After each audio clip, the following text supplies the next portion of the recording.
Awas perang, negara nuklir ini bakal serang Israel jika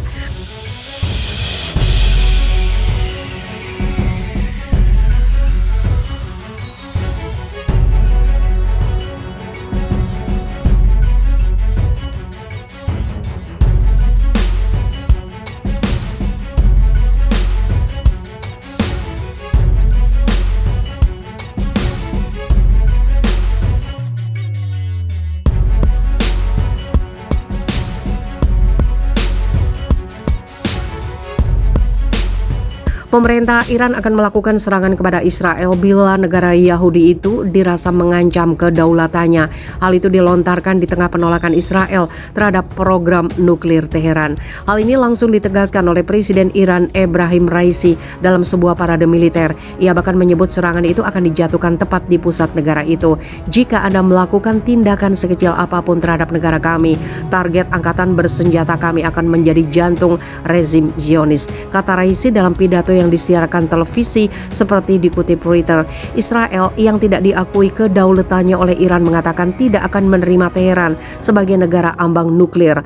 Hal ini cukup berbeda dengan manuver beberapa kekuatan besar dunia yang sedang memulihkan fakta nuklir Iran yang diteken 2015 lalu. Sementara itu hubungan antara Israel dengan negara Timur Tengah lainnya juga sedang memanas. Ini diakibatkan aksi polisi negara itu yang menyerbu Masjid Al-Aqsa saat warga Muslim Palestina sedang melaksanakan sholat.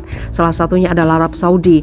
Negeri Raja Salman bin Abdul Aziz itu mengutuk pasukan negeri Yahudi karena menyerang warga Muslim Palestina ketika menjalankan ibadah di komplek Masjid Al-Aqsa, Yerusalem, Jumat 15 April lalu. Eskalasi sistematis adalah serangan terang-terangan terhadap kesucian Masjid Al-Aqsa di jantung negara Islam, kata Kementerian Luar Negeri Arab Saudi. Kecaman yang sama juga dikatakan Presiden Turki Recep Tayyip Erdogan, dikutip CNN, telah memberitahu Presiden Palestina Mahmud Abbas bahwa dia mengutuk intervensi Israel terhadap jemaah di Masjid Al-Aqsa, Yerusalem. Saya memberitahu Abbas bahwa saya sangat mengutuk intervensi Israel terhadap jemaah di Masjid Al-Aqsa, bahwa kami akan menentang provokasi dan ancaman terhadap status atau semangatnya, kata Erdogan di Twitter. Turki selalu mendukung Palestina, tambahnya.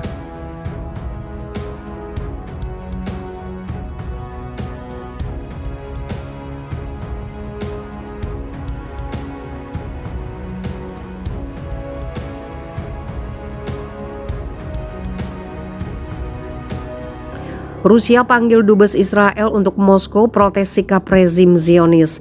Kementerian Luar Negeri Rusia pada hari Minggu 17 April memanggil Duta Besar Israel di Moskow, Alexander Ben-Zvi, untuk menegurnya atas pernyataan Menteri Luar Negeri Israel Yair Lapid tentang Rusia.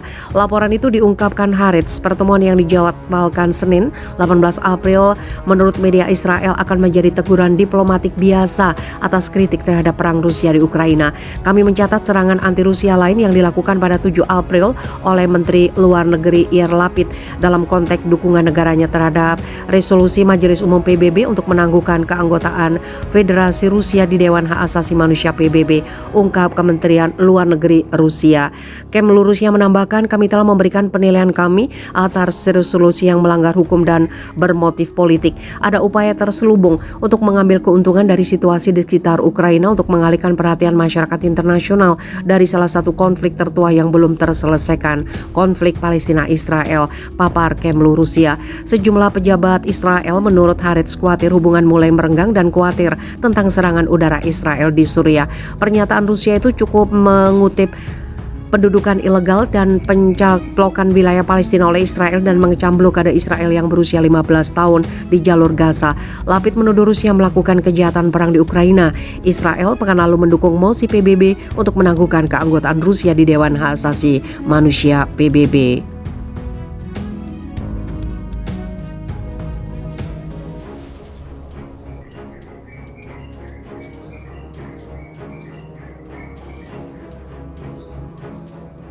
Erdogan kutuk intervensi Israel di Masjid Al-Aqsa. Presiden Turki Recep Tayyip Erdogan telah berbicara dengan Presiden Palestina Mahmud Abbas mengenai insiden bentrokan di komplek Masjid Al-Aqsa, Yerusalem. Kepada Abbas, Erdogan mengatakan dia mengutuk intervensi Israel terhadap jamaah di tempat suci tersebut. Dilansir dari kantor berita Reuters Senin 18 April, komentar Erdogan itu muncul di tengah upaya Turki dan Israel dalam beberapa pekan terakhir untuk menormalkan hubungan mereka yang telah lama tegang. Sebelumnya, pada hari Jumat 15 April, sedikitnya 152 warga Palestina terluka dalam bentrokan dengan polisi anti huru-hara Israel di dalam komplek Masjid Al-Aqsa. Menurut Bulan Sabit Merah Palestina, sebagian besar cedera warga Palestina disebabkan oleh peluru karet, granat kejut, dan pemukulan dengan tongkat polisi. Selama panggilan telepon kami, saya memberitahu Abbas bahwa saya sangat mengutuk intervensi Israel terhadap jamaah di Masjid Al-Aqsa, bahwa kami akan menentang provokasi dan ancaman terhadap status atau semangatnya, kata Erdogan di Twitter. Turki selalu mendukung Palestina. Erdogan kemudian mengatakan dia telah membahas perkembangan di Al-Aqsa dengan Sekretaris Jenderal Perserikatan Bangsa-Bangsa, Antonius Guterres. Erdogan menambahkan bahwa intervensi dan provokasi Israel memiliki hasil yang tidak dapat diterima mereka juga. Ujar Erdogan membahas kemungkinan langkah bersama untuk perdamaian regional.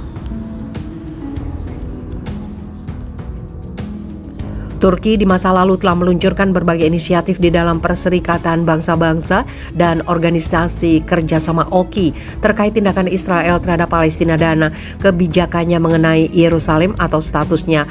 Turki yang mendukung solusi dua negara untuk konflik Israel-Palestina mengatakan pihaknya yakin pemulihan hubungan dengan Israel juga akan membantu menemukan solusi untuk masalah ini. Namun Turki juga menegaskan pihaknya tidak akan mengabaikan komitmen kepada Palestina untuk hubungan yang lebih baik dengan Israel. Awal bulan ini, Erdogan telah mengatakan kepada Presiden Israel Isaac Herzog yang juga ditemuinya di Ankara bulan lalu bahwa Ankara mengharapkan pihak berwenang Israel untuk peka terhadap Al-Aqsa selama Ramadan dan menekankan pentingnya mengizinkan warga Palestina memasuki Israel.